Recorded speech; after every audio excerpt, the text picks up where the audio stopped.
I think it's interesting that what you said about Al Gore in particular, like it's wild that he wasn't being his authentic self, I think, in that campaign in 2000. He has a remarkable ability to communicate with people. And if it was that Al Gore, I think it would have been a whole different story. And, his climate reality project right now and his way of how he's training, the next generation of climate communicators, like, so authenticity is something that I think we're valuing a lot more now. And rather than the curated management consultanted kind of platform that I think, unfortunately, Vice President Harris got pigeonholed into, not to mention the very short campaign. But, authenticity, there's something to be said about that. And that resonates with voters. Yeah, it was a little bit too much advertising Madison Avenue stuff versus just give us the straight scoop and really speak from your heart.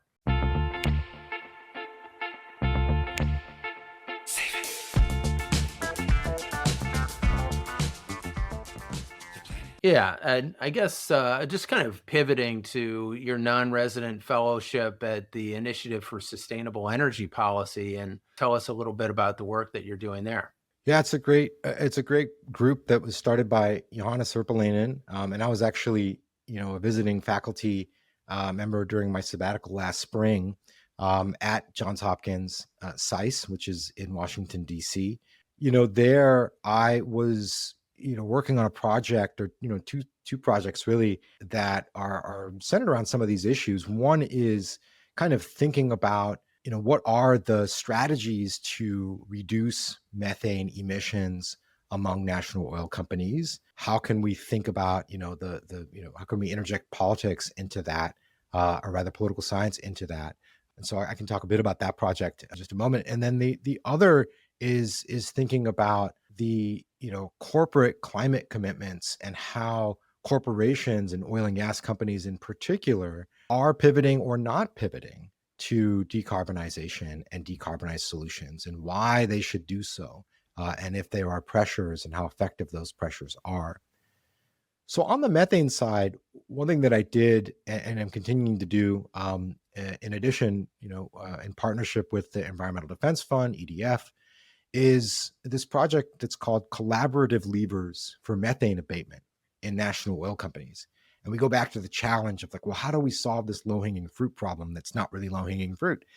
And the result of that research, which was, in part conducted by doing, interviews, as well as analyzing oil and gas company plans and business plans and strategies, as well as trying to understand the role of civil society in a lot of these countries. A coordinated and collaborative effort by banks who have their own commitments that want to stop financing climate impacting assets, civil society groups in countries that want to reduce pollution, consuming governments, which is an interesting story. We start to get into trade policy a little bit, like the EU, and I can talk about that example too, which is putting on a standard for imported oil and gas that has to reduce and be at a low threshold for methane intensity. So that forces the seller to comply, otherwise they pay a penalty. And the other kind of important piece of collaboration here is within civil society is the groups that help to monitor methane emissions, because the other problem that's lurking here is that it's hard to track methane. And so now we've got lots of good remote sensing technologies that can do this, satellites, but also drones and planes and things like that. So if we can come together and think about, well, how do you, knowing that one particular lever is not going to make the change for Saudi Aramco, well, what if you combine them and work together in coordination to apply this kind of both carrot and stick approach to maintain these high standards for kind of reduced methane intensity from oil and gas suppliers? So that's something that came out of that endeavor, and we're continuing to do that work. The other is thinking about the investor-owned companies. And one of the studies that I did here within the lab with one of my graduate students, Dennis Lomov, is trying to understand this rise of shareholder resolutions on oil and gas companies to create climate strategies effectively. Was that impactful? And what we find is no, not really. And we looked at all the resolutions, and we kind of basically used some cool natural language processing to understand what a climate strategy was by looking at, millions upon millions of words that oil and gas companies had filed as part of their annual reports to the SEC, and tracked how there was or was not a shift in their climate strategies. And we found that pressure by shareholders doesn't necessarily work. And this kind of opens the door to saying, well, what would work, right? And if it's not the shareholders' story, what is going to be the thing that is going to move the needle? And that was the output of that research. That was the kind of the future research question that we like to talk about. And one of the answers, and maybe this segues into something else to talk about, which is, well, if it's not on the shareholder side, what's the role that maybe litigation is going to play?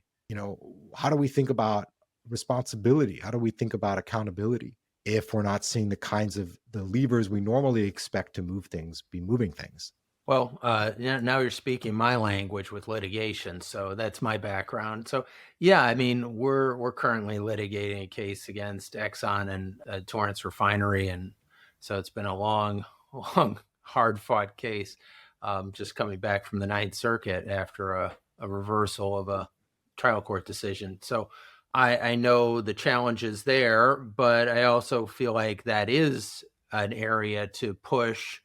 I kind of think that something along the boycott strategy, which occurred recently with Tesla, and it caused their stock to tank. It's caused their amount of vehicles being sold to tank, and they have to kind of listen to that. That is ultimately a signal that they have to listen to, and it happened relatively quickly, which I think gives some degree of optimism that if consumers band together, we can actually cause corporate behavior to shift.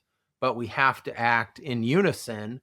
And, maybe you could talk about some low hanging fruit there that might be worth looking at. So, that is one of the areas that, people had looked at, thinking about a divestment from oil and gas companies.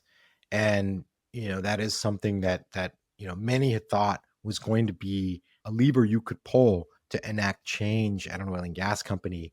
And so we did look at that to some extent within some of these shareholder resolutions, because there were elements of that, because that's the ultimate threat, right? From a shareholder's perspective. I mean, we'll get to consumers, but like, we're going to pull our money out until you do this, right? And so, that element of it, the threat of it does have an impact, because the financial side is tremendously important. Oil and gas companies are in a business that constantly necessitates, reinvestment and increased investment. You are fundamentally dealing with a non-renewable asset. This gets back to like my childhood ideas that what is the infinite fuel? Why? Because you dig this stuff up and you got to burn it. Now you got to find more, right? So you're constantly needing to finance your projects. And so if you squeeze on the financing side of things, that's where there is some efficacy to be had. And that's where the banking story is interesting. And that applies both to the investor owned oil companies like Exxon and Chevron and Conoco, and the national oil companies, because they need financing too for a lot of their projects, and all kinds of different flavors of financing, because they're also tied to a sovereign entity. So to the extent to which there is consumer pressure on financial actors, that is an avenue through which you could see the kinds of effective pressure on an oil and gas company. Why do I raise that? Because I think it's different than, boycotting Tesla, because, oftentimes what you have is this very fungible global oil market. And you've got, if you boycott Exxon, that just means you're going to probably buy from another supplier. You're also going to be more challenged to substitute that with something else unless you decarbonize, right? And so that's just the different part of the story. And so boycotting individual companies doesn't have the same effectiveness, I would say, in the oil and gas sector. Thinking about pressure on the financiers, now you're starting to cook with electrons, as I think the new phrase should be, right? When people like to say, now we're cooking with gas. You're like, no, electrons make you much hotter. So that's probably the area where I would think there's more low-hanging fruit for those kinds of movements. And we have seen that.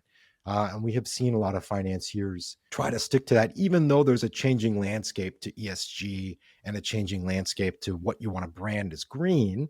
There's still a sense of, well, we want to finance things that have long-term viability. And especially if you're a big institutional holder and you're thinking about long time horizons, that's where climate can start to resonate with some of the core thinking. Well, I guess part of this just boils down to economics, and can alternative energy beat fossil fuels on the playing field in economics, in just pure economic terms? And to a certain extent, it is, with solar and wind producing electricity at lower rates than coal and natural gas. The question is, will the Trump administration quash those efforts to allow them to compete and tilt the playing field towards coal and towards natural gas, so it'll make it more difficult to have the wind and solar industries win? And also, will these tariffs on that affect solar and wind projects, will they tank a lot of projects that could go forward? And I guess, related to the IRA, will these tariffs affect all the nascent American companies that are trying to be competitors in the production of solar energy manufacture and wind energy manufacturing, which are kind of reliant upon Chinese products to kind of make their finished product? That's a lot, but you could probably go on for an hour with that one. But No, I mean, now a lot of people will say that indeed for a lot of these clean energy applications, that building a new power plant, for example, building a new renewable power plant like a solar plus battery is cheaper, right, than building a new coal plant. It's also faster than building a new gas plant. Right now we've got a really long gas turbine backup. So if you want to put new power on the grid, you might have a better shot at doing so by going solar plus battery than going gas, right? Because of the impacts of not just tariffs, but also thinking about the gas turbine marketplace. So, that there is truth to that in terms of the cost of energy. The other thing, though, that always, this is the thing that drives me nuts, is that, if you're a company and you have to think about a long-term kind of economic, business plan, and you want to make sure that you have a lot of certainty over your energy costs, right? Why would you stick with a fuel that has remarkably known volatility? Like I was saying before, booms and busts are, central to the oil and gas industry. They have been for over a century and a half, right? I mean, the days of the early oil industry and price volatility is something else. But this is a commodity, when we think about fossil fuels, coal, oil, and gas, that has a lot of volatility. If you can lock in something that doesn't have that volatility, why wouldn't you do that? And that is an economic argument for renewables. And the one thing we haven't talked about so far is geothermal. And that's this interesting space right now where you have a lot of appetite by the Trump administration because of Chris Wright, the head of the DOE, and Trump himself kind of advertising for or really pushing for next generation geothermal. Why is this a big area? Well, it has a lot of things that are adjacent to the oil and gas skill set. There are a lot of actual sites, old oil and gas wells that you can use for geothermal energy storage. And this is the kind of thing, electricity wise, that can be appealing to the rise of kind of data centers that are going to need lots of energy going forward, right? Thinking about, again, longer term business plans. So why wouldn't you try to lock into something like that rather than try to hook yourself to natural gas, which has this known price volatility? So the volatility is an important piece of it, on top of all the stuff you were saying before, Matt, which I agree with, which is that in a lot of applications, it's just cheaper to not use fossil fuels. And even if you try to unlevel the playing field, it's still cheaper, right? And so there's lots of advantages because we have dramatically improved our ability to generate electricity from renewable sources. But there are going to be hiccups along the way. And, we've got lots of issues on the supply chain. For example, We've also got interconnection queue issues. So it's like you build a new solar plant, how and when will you connect it? There's all of that that still needs to be addressed. But that's just as true for other new plants as well. So the playing field issue is a big one. But the thing that is sadly going away, right, is that the playing field is not level, right, already. And the kind of remarkable amount of subsidy that has gone to the oil and gas industry is something that, politicians love to ignore. But if you start to remove those, then you can really see how truly level the playing field is in favor of renewables. So that's a whole other can of worms, but it's an important note for people thinking about. Well, it's not just like, this product is not subsidized. It is indeed.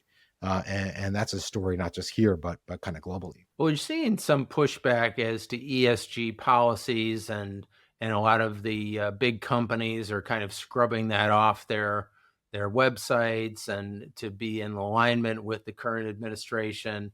So, kind of where do you see that going, particularly with the mega companies, the Mag 7 type companies that had pretty, I guess that you'd say, progressive environmental policies and trying to go greener?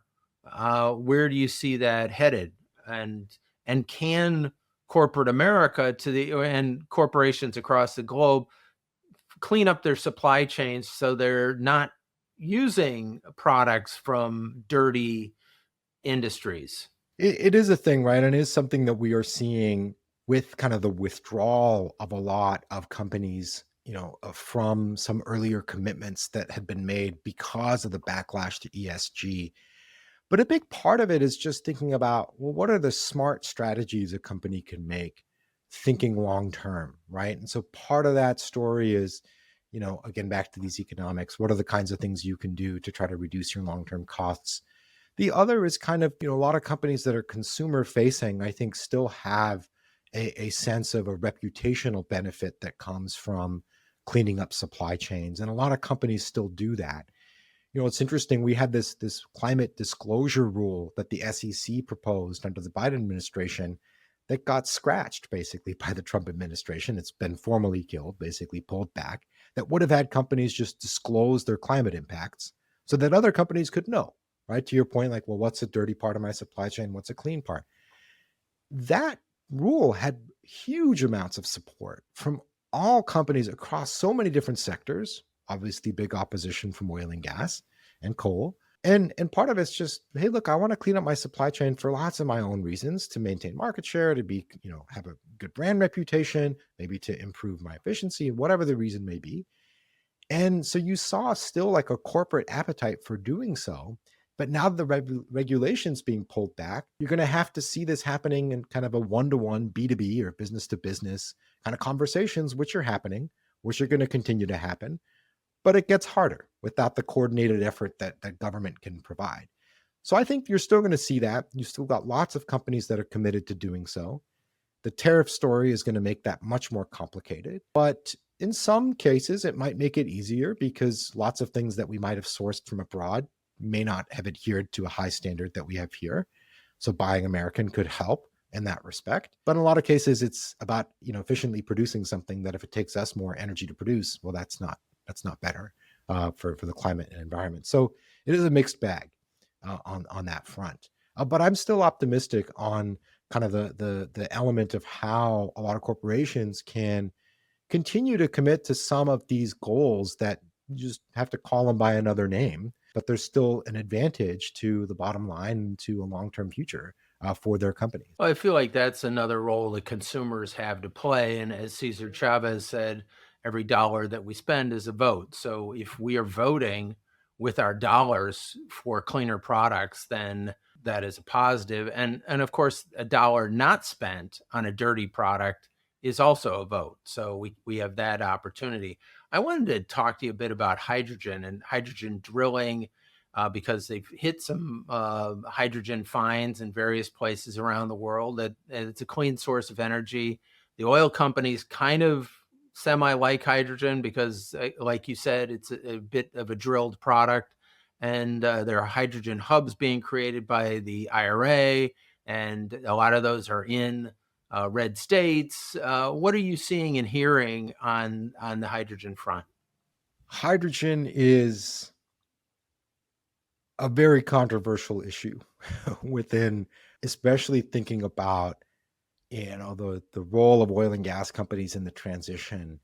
And I say that because the way that a lot of the rules are laid out right now is that they allow for so many different kinds of hydrogen. It's the joke of the rainbow that we have: blue hydrogen, green hydrogen, gray hydrogen, and so on. I guess it's a different kind of rainbow. But for oil and gas companies, hydrogen is effectively a lifeline for continued gas production because, when you think about blue hydrogen, which is made from effectively, gas, right? Natural gas, which we talked about methane and all the issues related to methane. If you switch from a oil and gas company to a hydrogen company that's built largely on gas, that may not actually be an improvement for the climate. And especially if you're thinking about the short-term greenhouse gas impact, it could be worse, right? Thinking about methane leaks and things like that. That's something that's come up a lot in conversations with, folks that are in the national oil company space, because a lot of national oil companies are thinking about hydrogen. Saudi has been thinking a lot about hydrogen. The UAE has been thinking about hydrogen. Kuwait to some extent. So there's a side of it which means it's just a lifeline. The challenge there is that, are the subsidies that are being given by the government going to gas made hydrogen, right? Blue hydrogen or gray hydrogen, or are they going only to hydrogen that's kind of green hydrogen, right? Made solely from, green sources. And it's not clear under this administration that you're going to see a whole lot of pressure for just the green hydrogen. So it is a challenge. And, it's tied in with carbon markets to some extent because people can get carbon credits from producing hydrogen. It's tied to carbon capture because they often go hand in hand, these kinds of carbon capture based products or product lines. So it's a tricky one, to say the least. And I think until we sort that out, what kinds of hydrogen are going to be supported, more often than not, what we're going to see is just this kind of pathway to continued gas extraction, in particular, natural gas extraction. I guess I'm kind of still a proponent of hydrogen as a fuel source, and that I've had 2 hydrogen cars, so I'm kind of like, thinking that Okay. hopefully it will get economically feasible to use it, because then you don't have battery issues, and the exhaust is H2O. So Oh yeah, the end product, right? That's the thing, right? If we think about, and so now the question becomes, how do you produce hydrogen that is ultimately clean? And like you said, the consumption of it, I think we have a lot of good use cases for, right? That is a clean fuel, and it's just a matter of where we're getting it from. And I think you can, right? You have to design the policies that say, hey, you can't use this as a way to just keep producing your gas.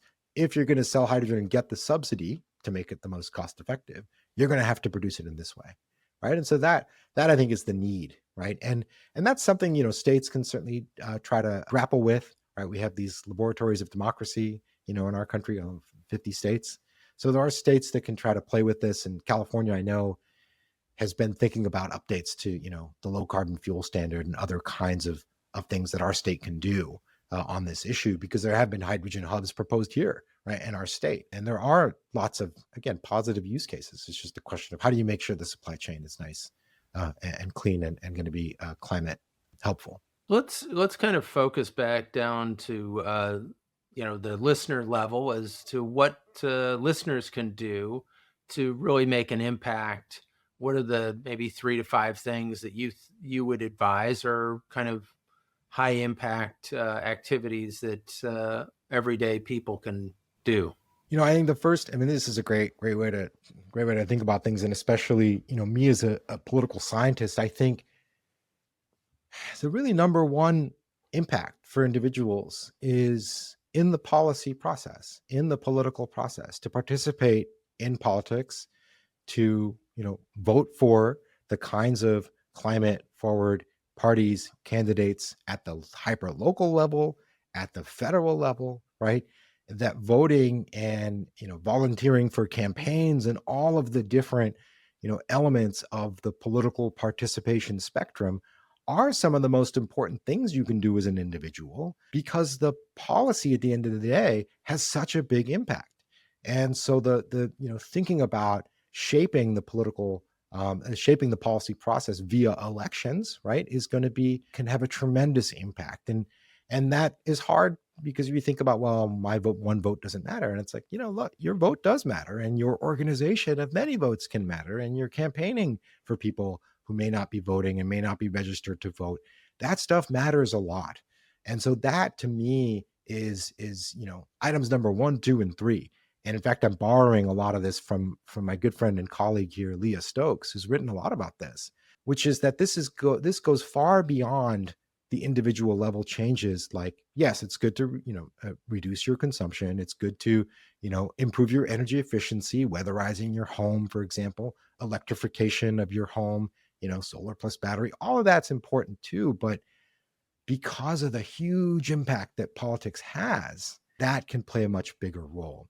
It also, it speaks to moving the blame a little bit. It's not any individual's fault for, a lot of the climate issues that we are facing. And we've talked so much about, the oil and gas sector, and we talked about methane emissions. We've talked about the climate impacts of national oil companies. And, you know, this is not a problem that individuals, because of their habits, have created, right? And so we know that.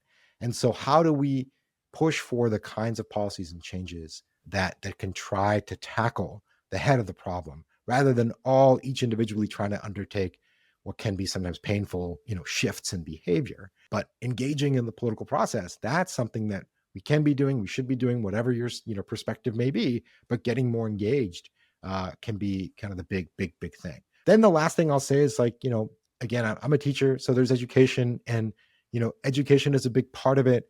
Getting interested in the energy systems, learning about some of the newer products that are out there, the newer techniques that are out there, just starting to find the energy realm to be interesting.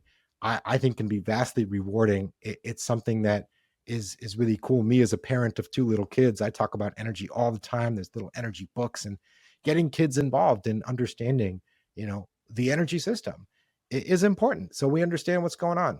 And we know what kind of things we're facing, and how to tackle it, and all the different flavors of pizza and ice cream that we can use to solve this issue.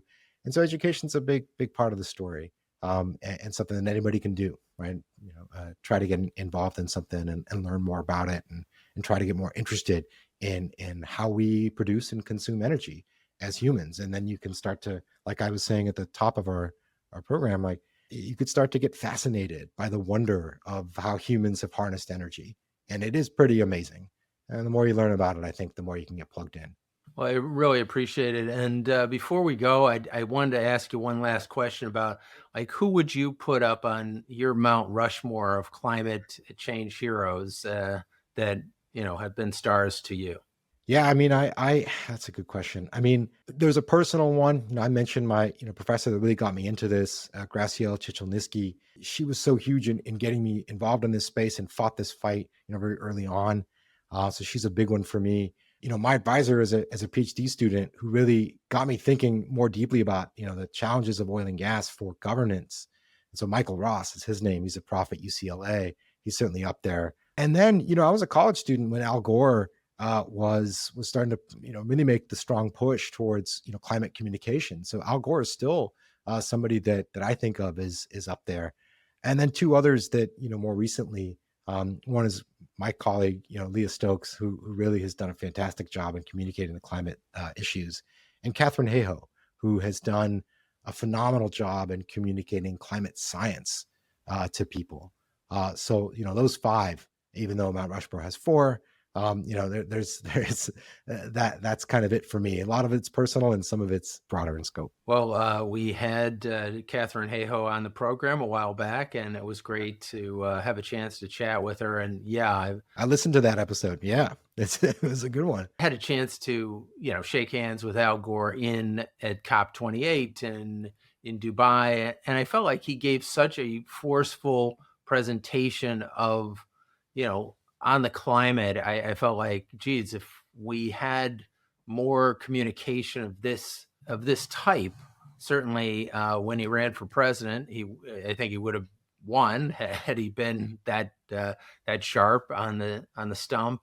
And then I think just in politics in general, I did not feel that Kamala Harris really made the case for the environment in running for office. I think it was one of those things that wasn't polling that well, so they just decided not to touch it. You know, you've struck on something that's become kind of the word of the day these days, which is authenticity. And I think it's interesting that what you said about Al Gore in particular, like it's wild that he wasn't being his authentic self, I think, in that campaign in 2000. And you know, if he had stuck to that, and I have heard him speak many times. I've met him personally, shook his hand when I was a professor at Georgetown, and yeah, he has a remarkable ability to communicate with people. He has a preaching style, form of both kind of tone and rhetoric. And if it was that Al Gore, I think it would have been a whole different story. And you know, his climate reality project right now, and his way of how he's training, you know, the next generation of climate communicators, like he could have been authentic to himself. And I think that would have been a great thing. And so authenticity is something that I think we're valuing a lot more now. And rather than the, you know, curated management consultanted kind of platform that I think, you know, unfortunately, you know, Vice President Harris got pigeonholed into, not to mention the very short campaign. But, you know, authenticity, there's something to be said about that. And that resonates with voters. Yeah, it was a little bit too much advertising Madison Avenue stuff versus just give us the straight scoop and really speak from your heart. And I felt like, you know, we didn't hear enough of that about the climate. And there's a very good case to be made, and it just wasn't being made. Exactly. And there are so many cases that could be made that are local, so many cases that, you know, hit at the heart of many communities and problems that people are facing themselves with respect to climate issues. Or, I mean, there's so many ways to make this be something that you can, you know, as a politician, talk to people about that resonates with voters. And you just have to not manicure it, you know, and it has to be, you know, meeting people where they are and that kind of thing, and drawing on your own experiences. And it's something that has resonated well for lots of politicians. We think about this internationally, that have done this well. But yeah, it's interesting. It'll be interesting to see the next few years how campaigns shake out, and how people may become less beholden to the Madison Avenue style of political campaigning. You know, we certainly hope that out of the ashes rises a phoenix, and in a good way. So thank you so much for being on the show. Love to, you know, follow you going forward, and tell the audience how they can connect with you and support the work that you're doing. Absolutely. And I really appreciate this again, Matt, and all the work that you're doing. This is the climate communication, right? I mean, this is a key part of it. Folks who want to find me, you know, I'm at paashamahdavi.com. Our initiative is at 2035 initiative. So 2035 initiative, all one word, .com. And then I have my lab as well, and that you can look at the website. And I'm on Blue Sky for those interested. I'm at paashamahdavi.com. So, you know, lots of places to find me on the internet for the folks that are interested, and happy to connect with anybody in your audience. Okay. Well, thank you so much. And kudos to you for the great work that you're doing, and look forward to collaborating with you as we move forward. Likewise. Thanks a lot, Matt. Thank you. To learn more about our work at A Climate Change and how you can help us reach our goal of planting 30,000 trees in the Amazon this year, visit aclimatechange.com. Don't forget to subscribe to our podcast on Apple, Spotify, YouTube, or wherever you get your podcasts. If you like this episode, please share it with a friend. See you next time.